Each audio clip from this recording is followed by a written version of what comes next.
Do you ever wonder what the Harry Potter series would look like if Harry was a girl and every other character was the opposite gender? Well, Archaeopolitics presents The Girl Who Lived, a Patreon-only series that talks about just that. Every episode is based on one character or a group of related characters, and we talk about the patriarchy, what each character would do, what they would look like, how we would think about them, and much more. You can enjoy the show by becoming a patron for as little as $2 a month at patreon.com/Archaeopolitics.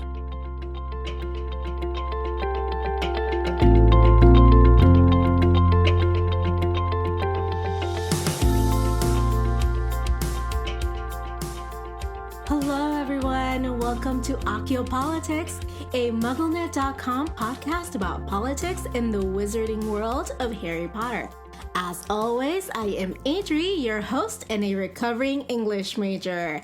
Today, we're going to go right into the episode. I am joined by Alex of the Elixir of Life podcast, and we talked about the politics of reputation of Chapter 29, The Dream of Harry Potter and the Goblet of Fire by J.K. Rowling.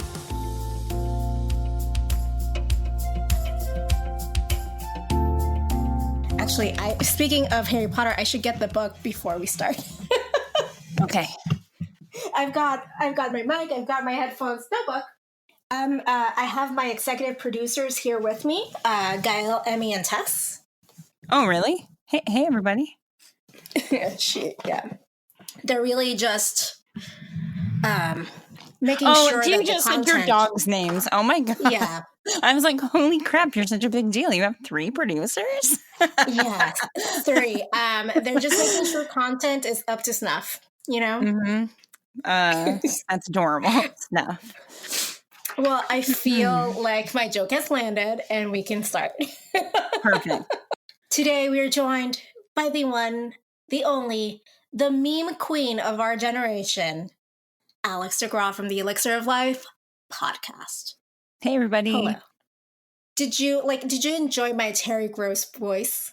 Yeah, it was so good. I mean, I'm just auditioning for NPR. Like this podcast is just a long audition for NPR. If they don't hire you, I am going to unsubscribe to This American Life, and that'll show them. Those are some fighting words. So for the listeners who are like, what is a meme queen? Alex did an amazing meme of, the subject matter was Lizzo. And why don't you explain this meme to the audience?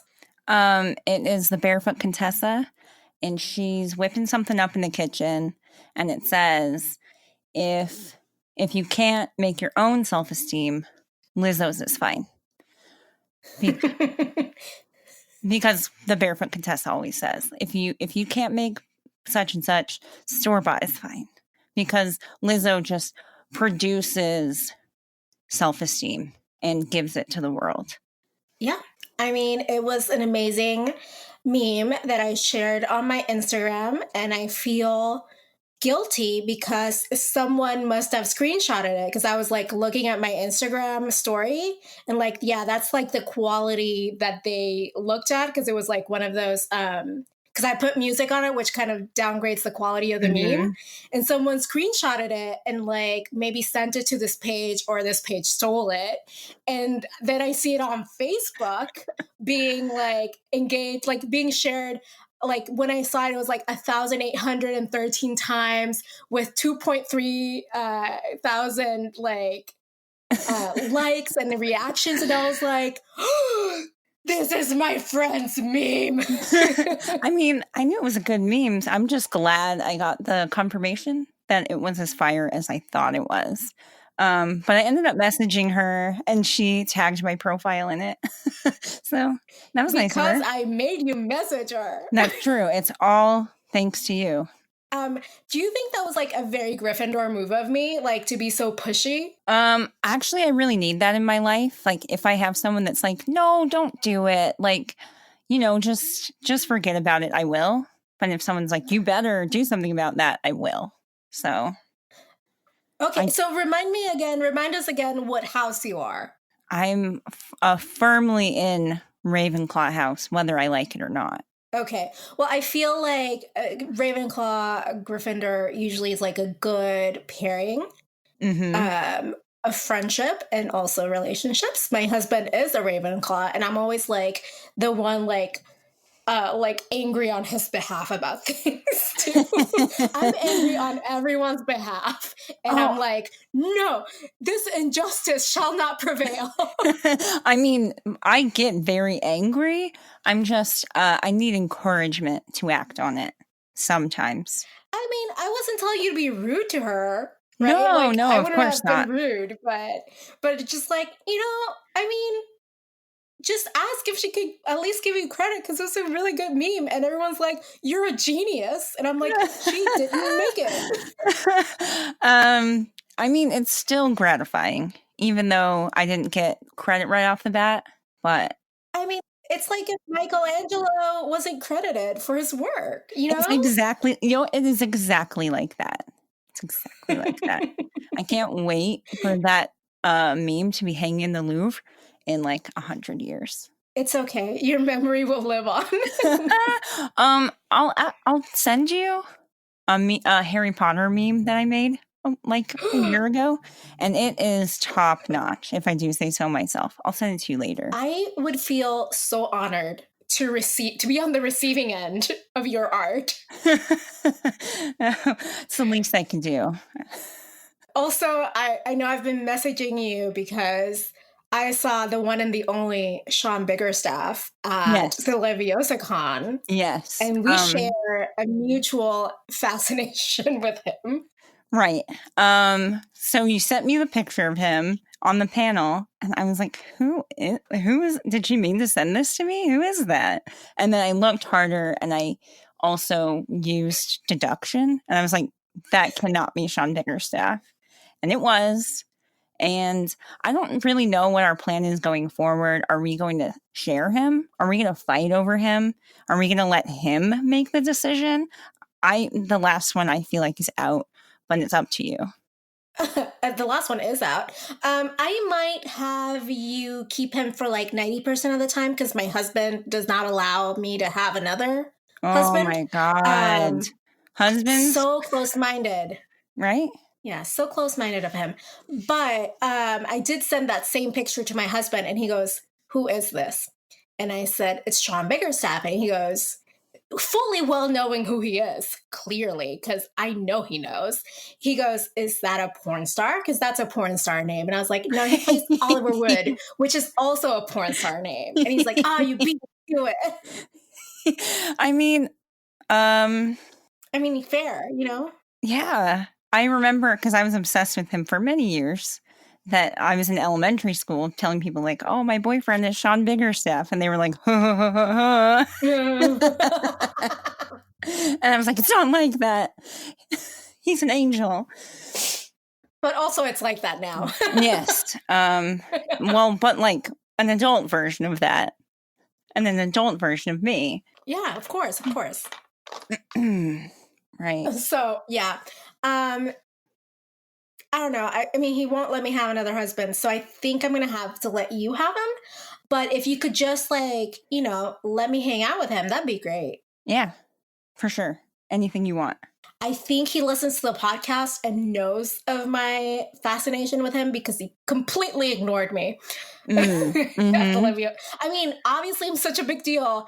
He walked past me. I did not freak out. I did not jump on him, which I feel like I deserve a medal for. I was about to say, did anyone give you a medal? Because you deserve it. And I'm going to forge one. Please, thank you. And he just acted like I was a nobody. And yeah. So now he might be an enemy of the podcast. Who knows? Maybe he was negging you because he wants you so bad that he was pretended that he didn't know who you were, even though he obviously does. And he was just trying to make you want him more. Right.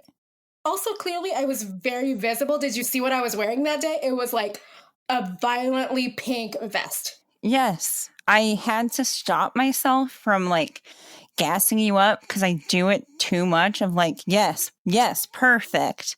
Like a pink closet, I mean, yes. a glitter doorknob. What did I call it? It's like a prism. Oh, It's perfect. yeah. How I did mean, you accomplish such a perfect aesthetic that I love? I just married someone who made it happen.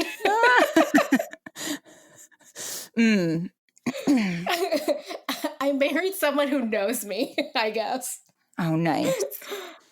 I'll try that next time I get married. Please try that next time. So what happened was I was going to Puerto Rico to visit my parents because I work remotely so I can work from anywhere. Mm-hmm. And my mom was like, you can work from here and just be here for a couple of weeks. And I was like, okay, I guess I love you guys, I guess. So I'll go. And while I was getting ready to leave, Seth said, hey, like I've been thinking a lot about your closet. I think we should like paint it like that Chanel pink that you like. And I could like make like black trim on it, kind of very like, like classic Chanel type look. That is so early 2000s of you. Pink with black. I know. That's how I felt. I felt like he looked into my soul and saw the 14-year-old inside. Because literally that was like all that I wore, pink and black. And I was just like, are you sure? And he's like, yeah. So while you're out, I'll just make that happen. And I was like, that's not going to happen. I'm going to come back and the closet is going to be exactly like it was, because I'm just a very good wife that trusts my husband so much. I mean, at least you set him up to like surprise you and to impress you.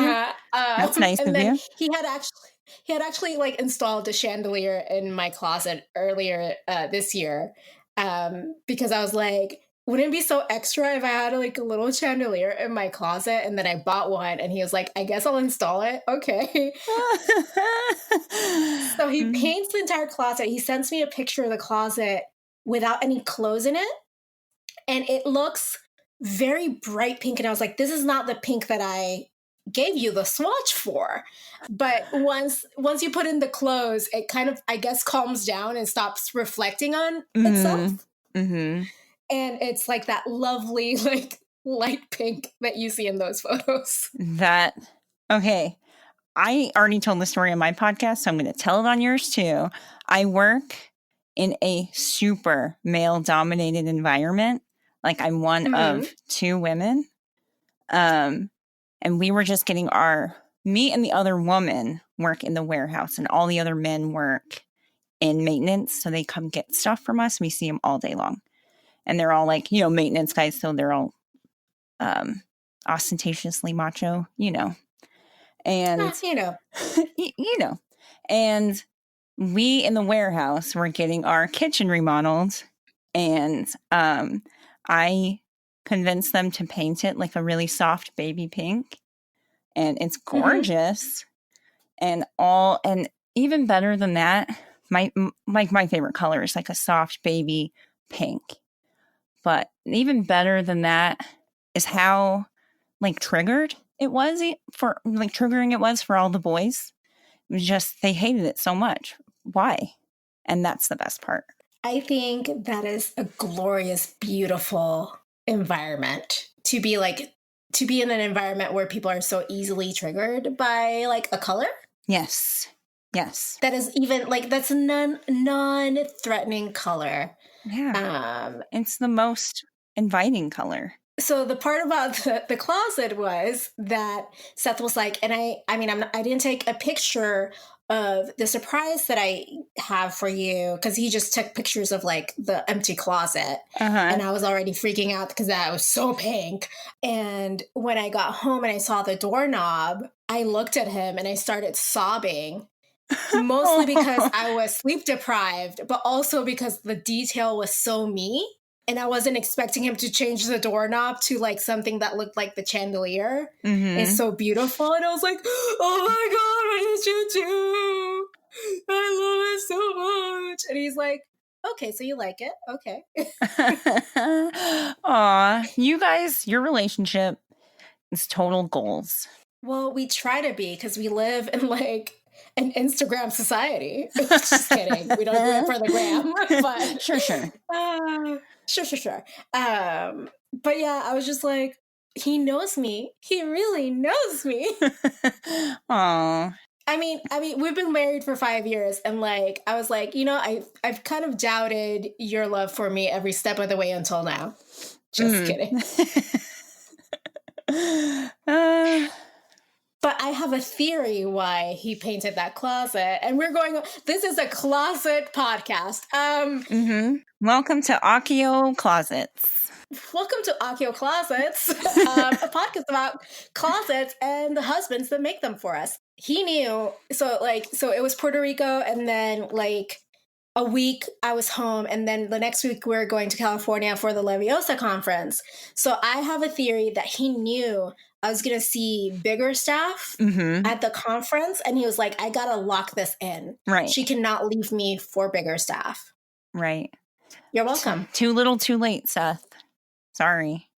No, that's how I can give you Sean Biggerstaff. Oh, Seth gave me the closet. I forgot that I wanted him too. I want you to have him. I also want to have him. Okay. All right, I'll take him.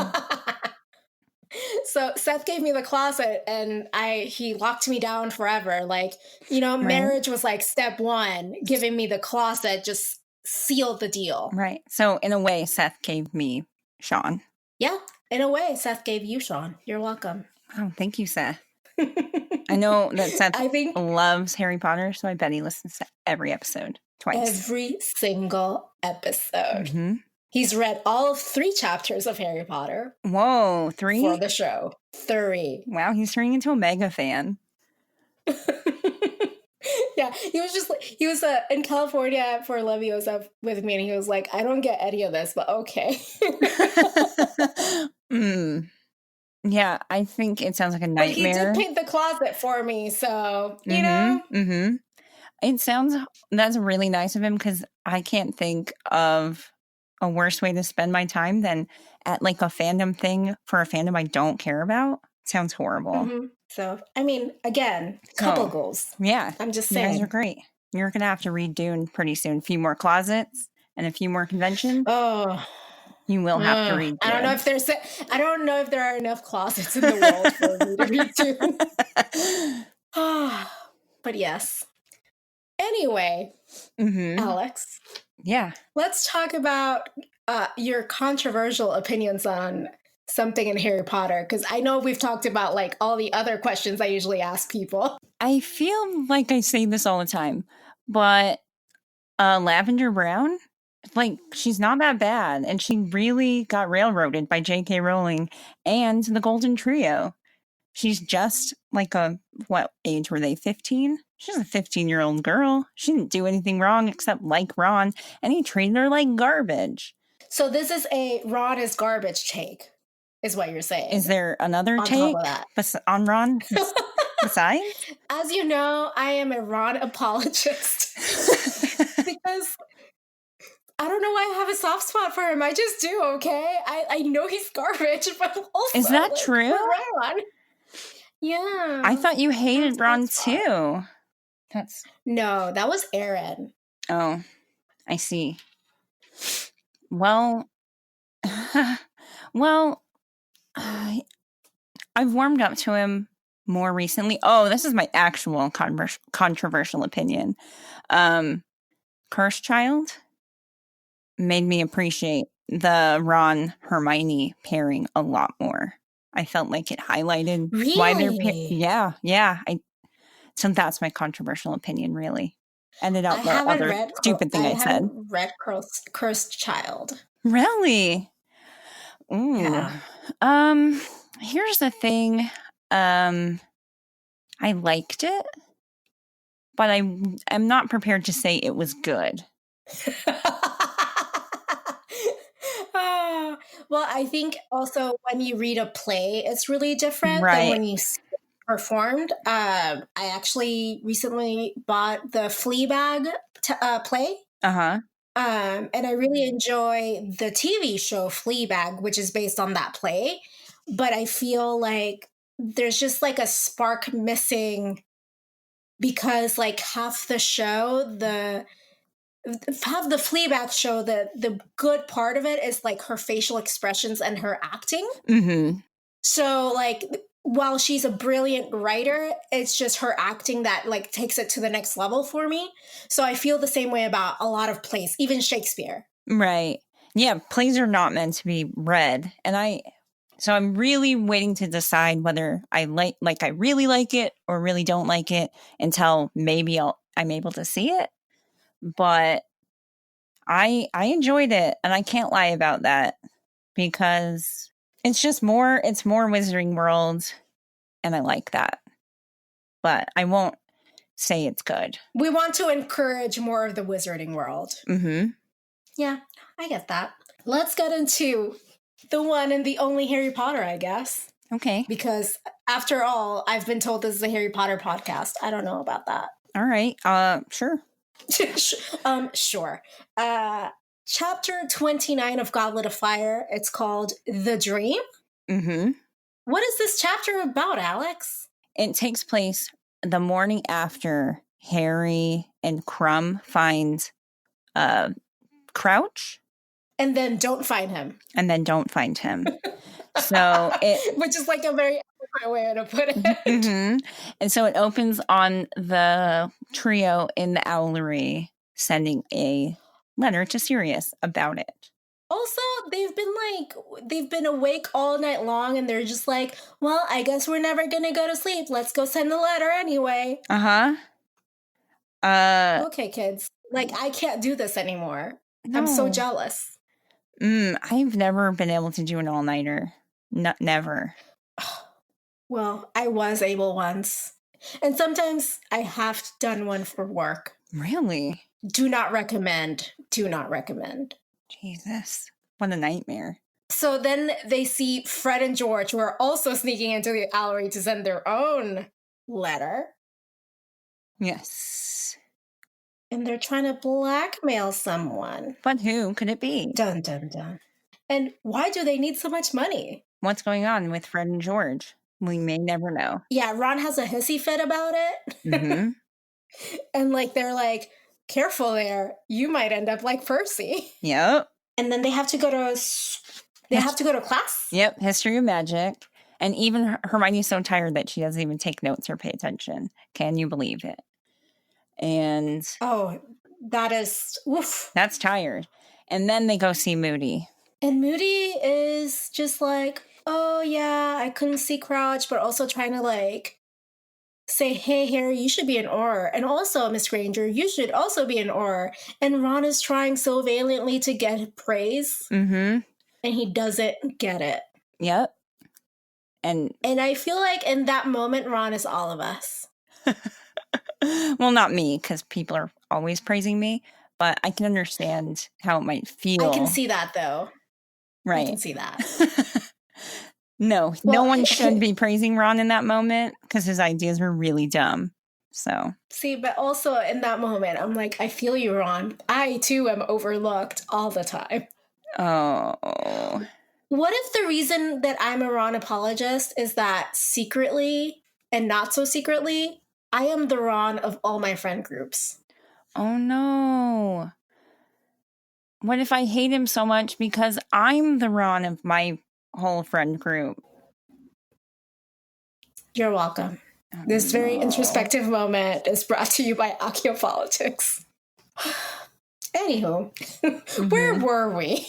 Ron failing and Ron failing. This could be any chapter by this point if you said Ron failing. Well, remember that one time that he defeated that chess set? Now that is a classic peak. Ron peaked at 11, I guess. Well, JK, like, I feel like set him up to be like this cool-ish, I don't know, character that is good at strategy, you know, and then kind of forgot about it. Oops. No. Because like to be good at chess, you have to be good at strategy, and then she spent 6 more books deconstructing that notion.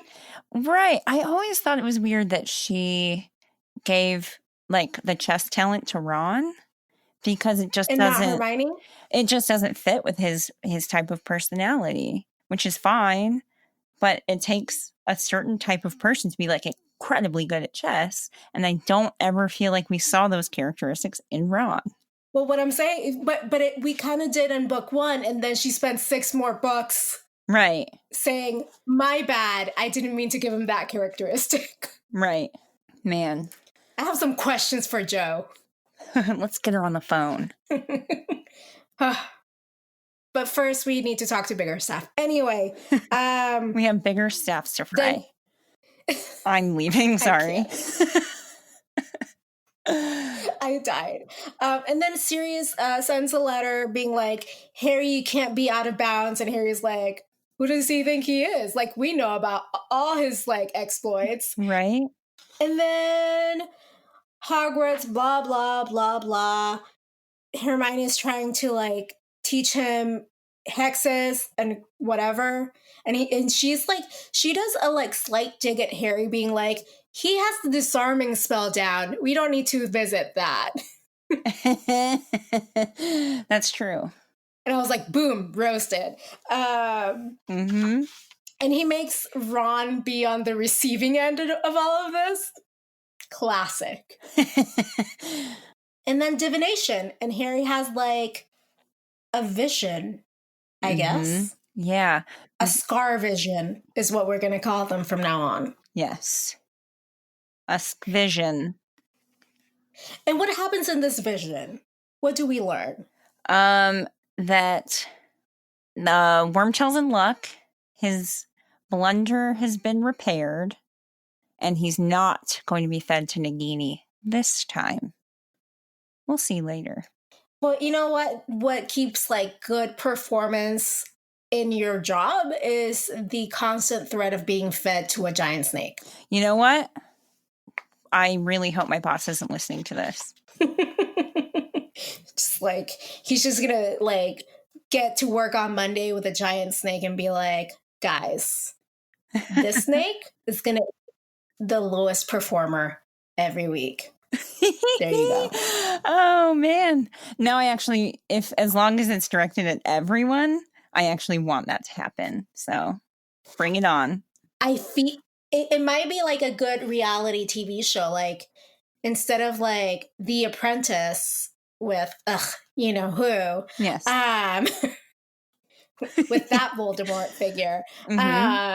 It could be like, I don't know, something about the like, you know, being eaten by a giant snake. If your performance isn't good enough. Exactly. No, I love it. I'm gonna write to Spike TV. Who do you think's gonna take this? Okay. I feel like Spike TV would though. Okay. Are they still on the air? I don't even know. Maybe VH1. Ooh. It'll be like super cutthroat and like everyone's gonna have to sign waivers, but I'm sure they can make it happen. This is like the Hunger Games, but with Harry Potter. Yeah, and it's the snake that's hungry, not the... And the hunger is the snakes. So yeah.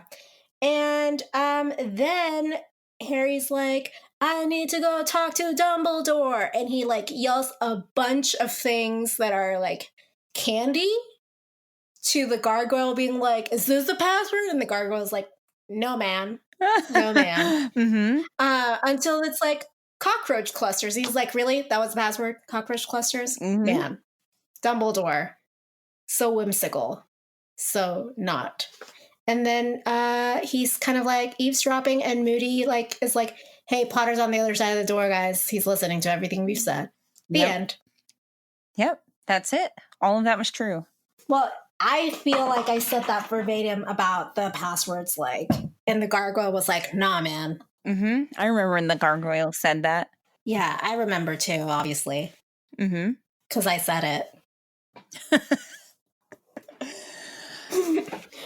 Oh boy. But today we're talking about the politics of reputation, which is the topic that you suggested, actually. And when I think about reputation, I think about it's not how good you actually are, it's how good people say you are or how bad. Exactly. So it's something depending wholly on what other people think of you. Exactly. Which obviously, when I say you're a meme queen, that means you are a meme queen. Right, because that is my reputation among everyone I know named Adriana Wilson. So, like, reputation is like super important when we think about politicians and obviously celebrities, but when we think about politicians of like, oh, do they have the reputation for voting the right way or voting the way that we want them to? Right. And that makes me think about like Barty Crouch and his reputation. That it Right. gets kind of talked about in this chapter about how Percy would probably throw Fred and George away in prison because he's like kind of like a Barty Crouch figure where he has no leniency or allegiance to his family, just like the rule of law.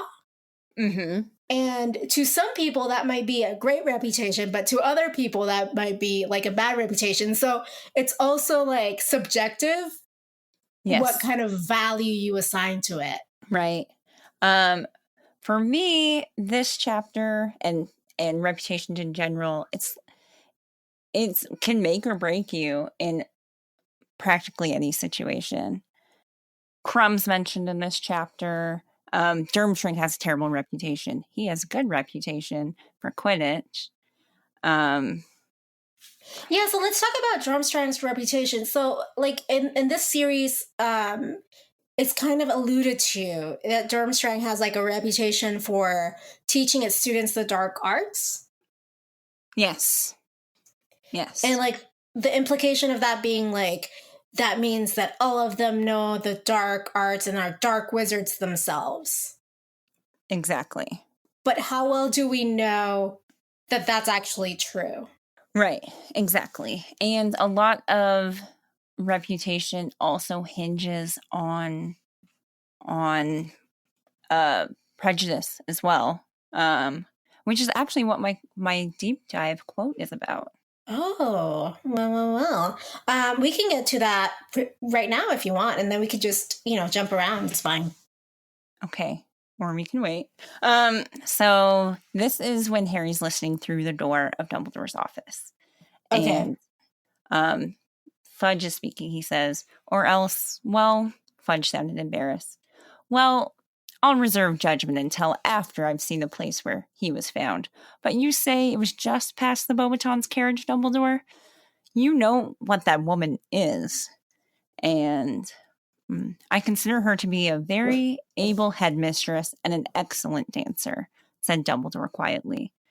So I liked this quote because it shows, so to Fudge, Madame Maxine's reputation is her heritage, her giant's blood. And to Dumbledore, her reputation is actually who she is as a person. So yeah, for Dumbledore, Madame Maxine's reputation is her ability as a headmistress and the way that she's able to be an excellent dancer of all things. Right. Which is like very like whimsical of Dumbledore to kind of just even put that out there. Like this had no bearings to do with the conversation. Yep. But it's true. She's very graceful. Even Harry noticed, and he doesn't notice anything. We know. Oh, we know that he doesn't notice anything. But yeah, so Madame Maxine's reputation is, in Fudge's eyes, based on like her apparent lineage, which is like at least half giant. Right. And Dumbledore's like, I'm not here for this. She's like a headmistress and she's amazing. Like, what are you talking about? Mm-hmm. And isn't this also where they kind of talk about Bertha Jorkins too? And how like that's credible anyway, that she disappeared? Yes.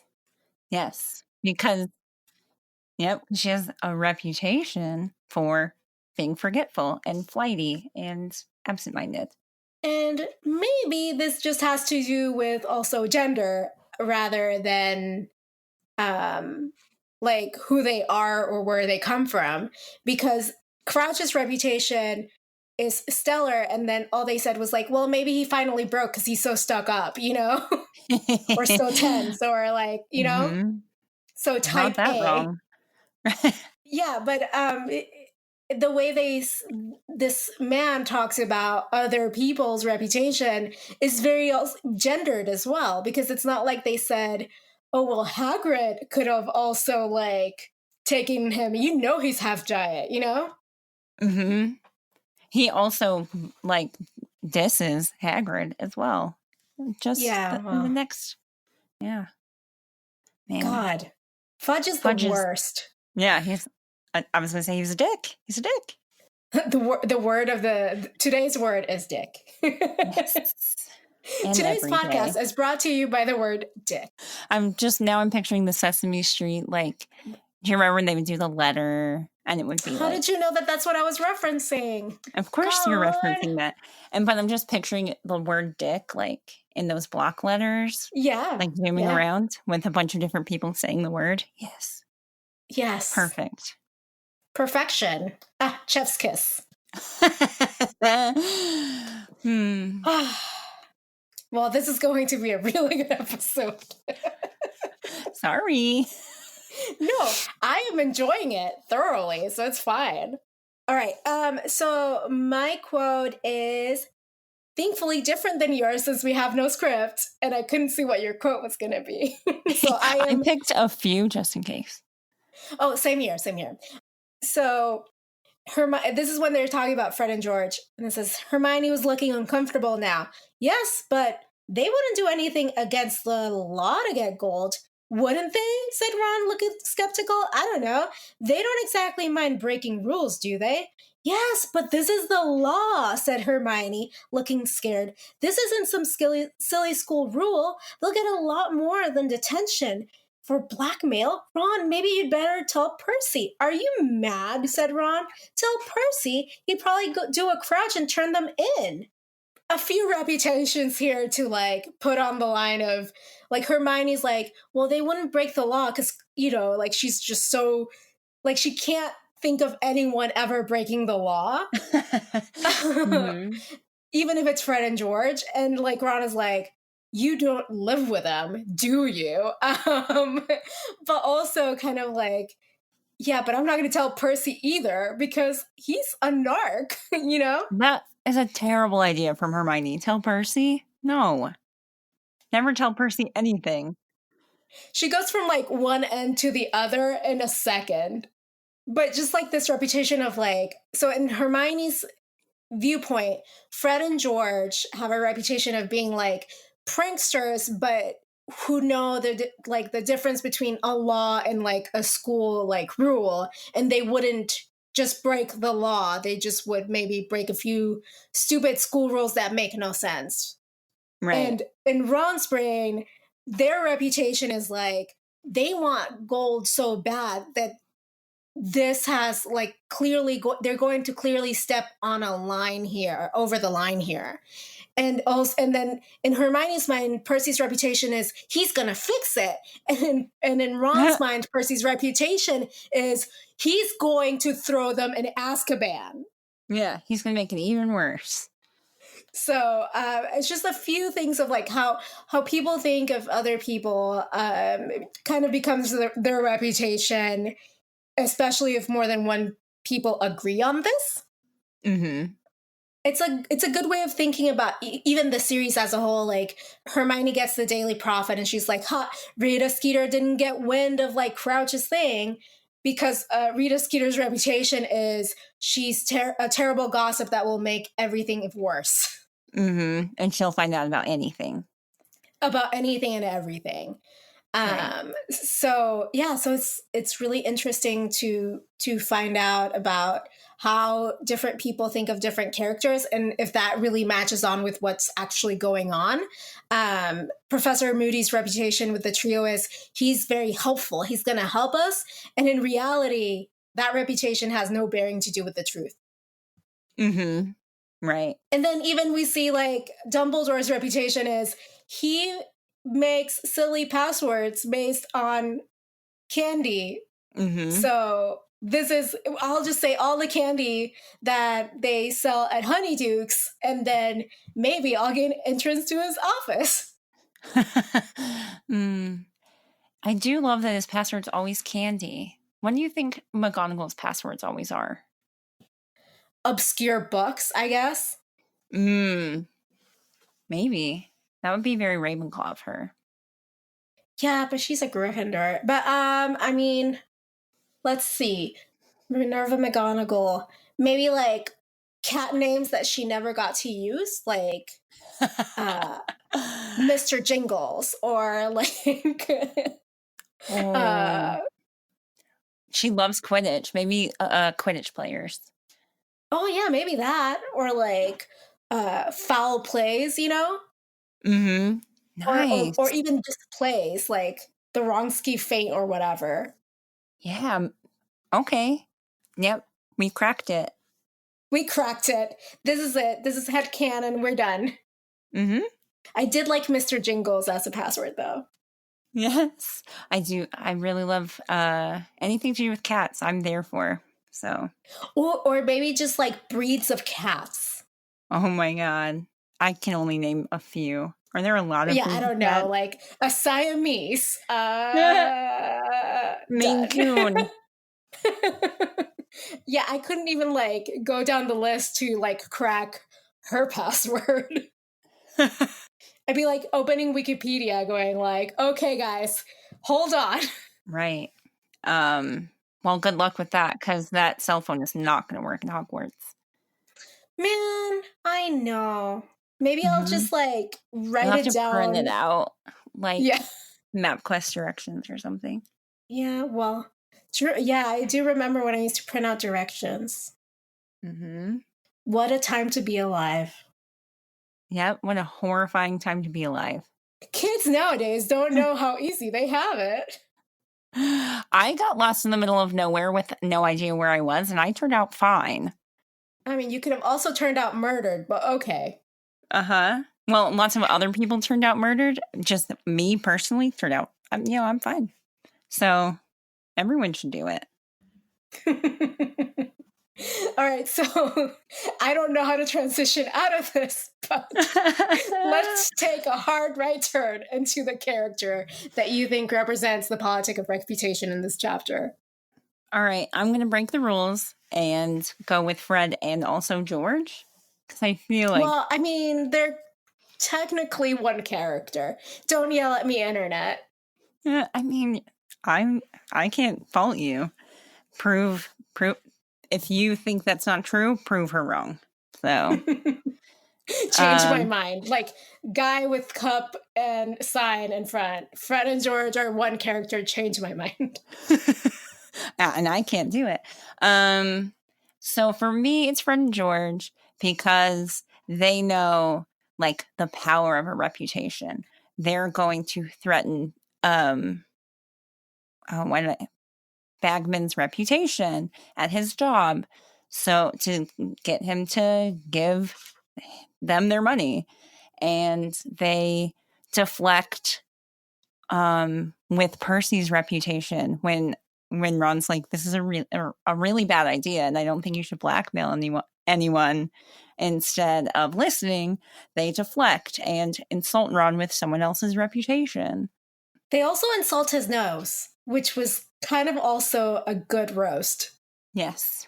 It's like, I've told you, Ron, if you want to keep your nose in the shape it is, don't see why you would, but... Right. Yeah, Fred's good at burning people. It's good burn. So for me, the character that kind of represents reputation in this chapter is Moody, because as, you know, we've discussed before, like he has this reputation as being this supposed auror, and like the kids like the trio look up to him and are like, oh my god, he's going to figure out everything, he's on our side. And it turns out he's not, because he's actually Barty Crouch Jr. Right. But like honorable mention for Trelawney, you know? Yes. Oh yeah, he through the whole book relies so heavily on Moody's established reputation and also Yes. maintaining that reputation. Because a lot of what Barney Crouch Jr. was able to pull off was solely based on Moody's already established reputation. Well, it's a little bit like Gilderoy Lockhart in a way where like someone else had done the hard work and he just coasted because of it. Exactly. Is this just a theme for the series? Like a lot of people just coast through life because someone else does the hard work. Theme of my life. Well, theme of my life. You are such a hard worker. Don't give me that. I've seen your shoes. Well, that's what I'm saying. Some people coast because of the hard work I do. Oh, I see. I'm the coaster. Thank you. Oh, okay. Well, you're very welcome. Thank you. At least Here I I am you. on your show, coasting. Yes. Well, I decided to coast today and do this with no script whatsoever. So we'll see. It's going well. We don't script our episodes, and our episodes are really concise and streamlined. So, I'm a veteran of unscripted podcasts. Well, you know what? Let's just pretend like I knew yours had no script, and I just like, she's a pro. She'll knock it out of the park. And we'll talk about closets for half an hour. Yep. Someone doesn't listen to my podcast because I'm famous for derailing and joking us into a corner that we cannot transition out of. Of course. I'm just trying to like yes and you. No. It's first rule of improv. Oh, I know. That I've never done, but also I hear.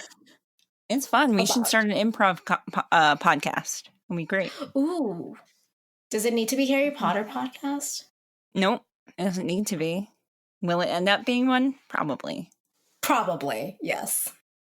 We'll just talk about Sean Biggerstaff the entire time. Mm-hmm. We'll tag him on Twitter. He'll love that. I have noticed on Twitter that he will call out people super hard for being like, I have a huge crush on you from the Harry Potter movies. And he'll call them out and be like, that's creepy. And I'm like, yeah, that's totally creepy. Who would have a crush on you from the Harry Potter movies? You were just a kid. But also, we were kids. So yeah, and those feelings don't linger at all. Yeah, never. Duh. Mm-mm. Like, no. I do not, like, still have a crush on, like, JTT. Who would? He was in my favorite Tom Sawyer adaptation, so. Oh, girl, come on. Who do you think you're talking to? I made my mom get me the VHS for that. Of course. Now I'm thinking that should be also in the Growing Up Millennial podcast. I was going to suggest it, but... Can we find the DVD at a reasonable price? Wait, because I backed us into a corner and said, let's do Spice World, right? Oh, and you can't find it? And then I couldn't find it. And then it's not streaming anywhere. And I paid $33 for a used copy. Why are they trying to keep it from us? Put it on streaming websites. I don't care which one. It used to be on Netflix, but then they took it off.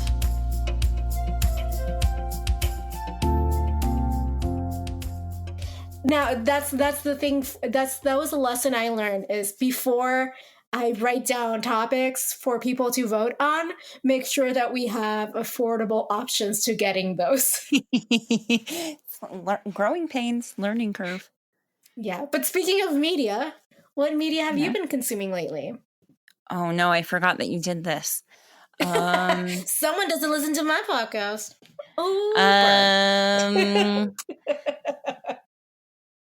I have been watching this. I wish I would have thought of this before, but like someone didn't give me a script. I don't know. I don't know. Someone told me that they're okay with the script. I've been watching Nurse Jackie a lot. So current. Okay. Isn't it not current? I just started watching it, and then I had binged 4 seasons.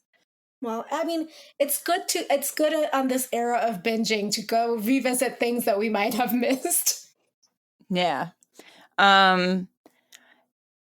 I used to work in hospitals, so Ooh. I would say that a lot of it's pretty.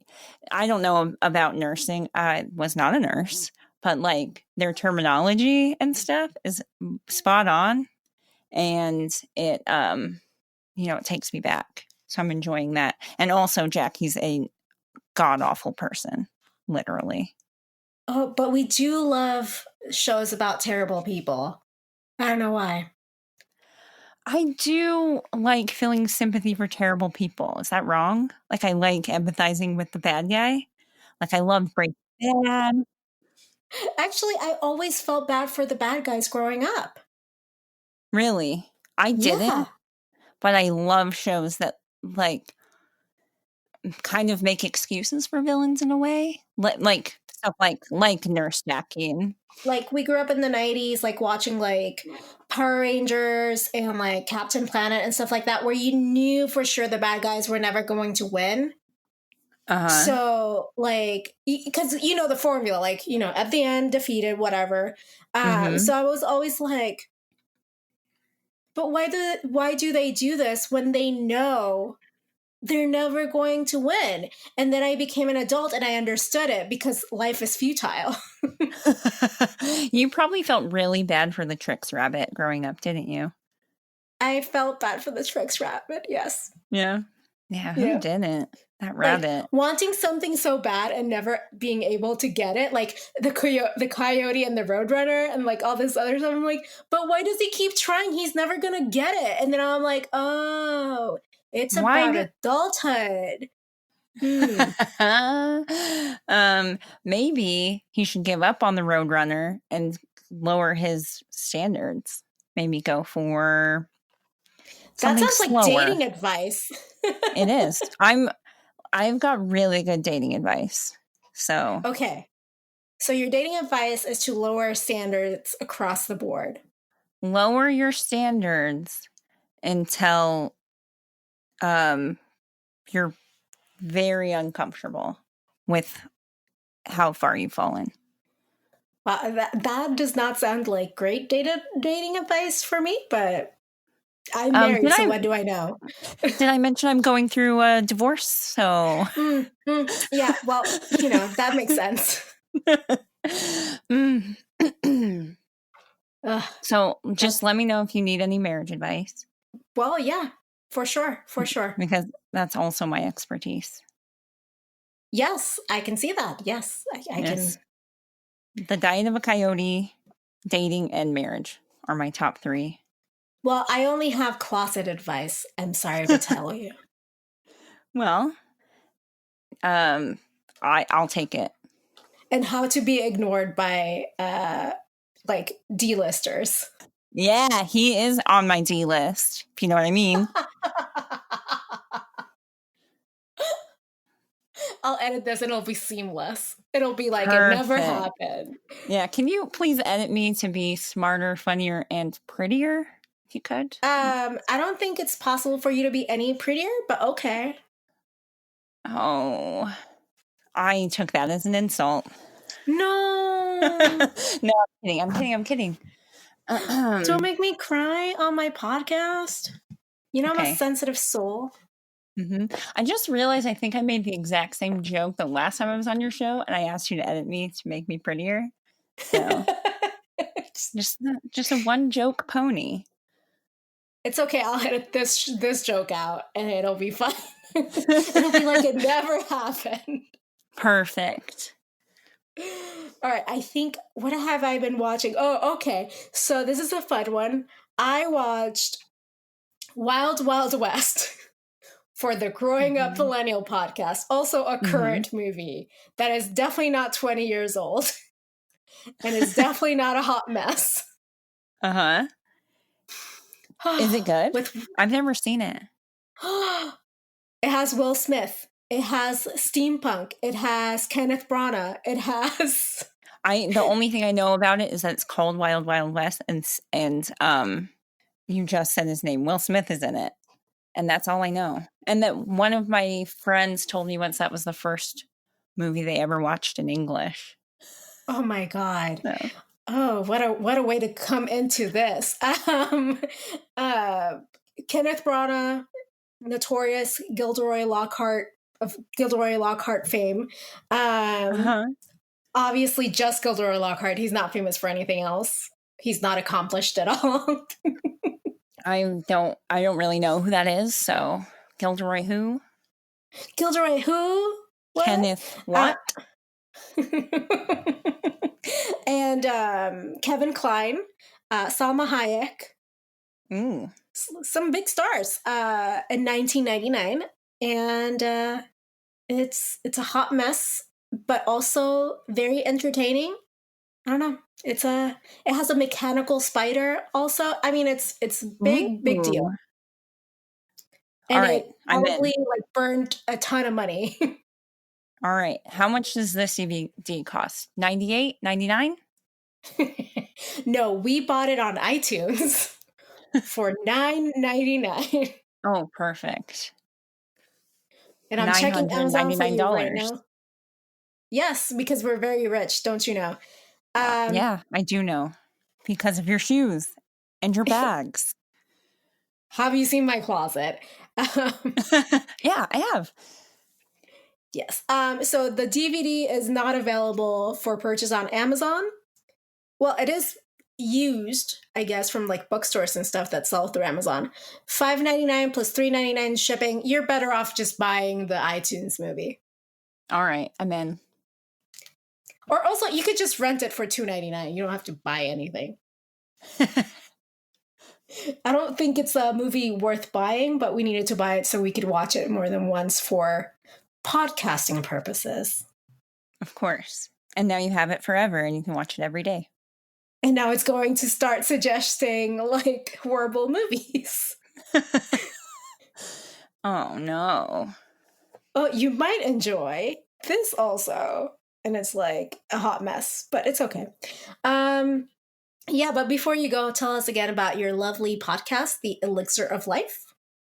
Okay, so me and my sister make a weekly comedy Harry Potter podcast. Well, Harry Potter cast is also accurate. Yeah, Harry Potter cast. And every week we just take absolutely any topic from the wizarding world that we feel like talking about, and we overanalyze the hell out of it, and just in general take it way too seriously. And we're just like your weekly dose of that deep dive Harry Potter love and knowledge and discussion that everyone needs in their life every week. Also, a lot of snark, like that's why I enjoy it a lot because I'm just like, they're just like me. My comedy is snark, no divide. Yes, that's a good brand of comedy, if I do say so myself. I noticed that you also are a big fan of that brand. Yeah, well, I'm into brands. I don't know if you know this. Oh, okay. Anything else? Do you have a Patreon account or anything like that? We do. Okay. What is it? Patreon.com/elixir of life, I would assume. Ooh.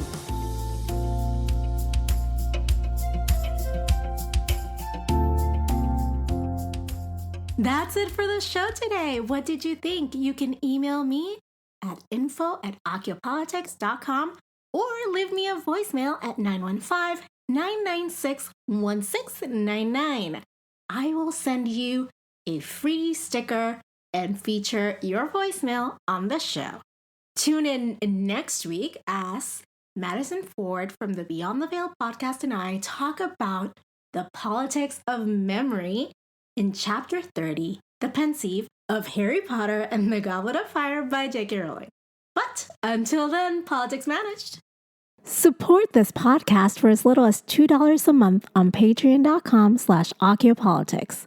Follow the pod on social at Occupolitics on Facebook, Instagram, and Twitter. Email me at info@occupolitics.com with your thoughts, theories, and favorite moments of the series. You can also leave me a voicemail to be featured on the podcast at 915-996-1699. Theme music is Think Big by Scott Holmes. This podcast is brought to you by MuggleNet.com.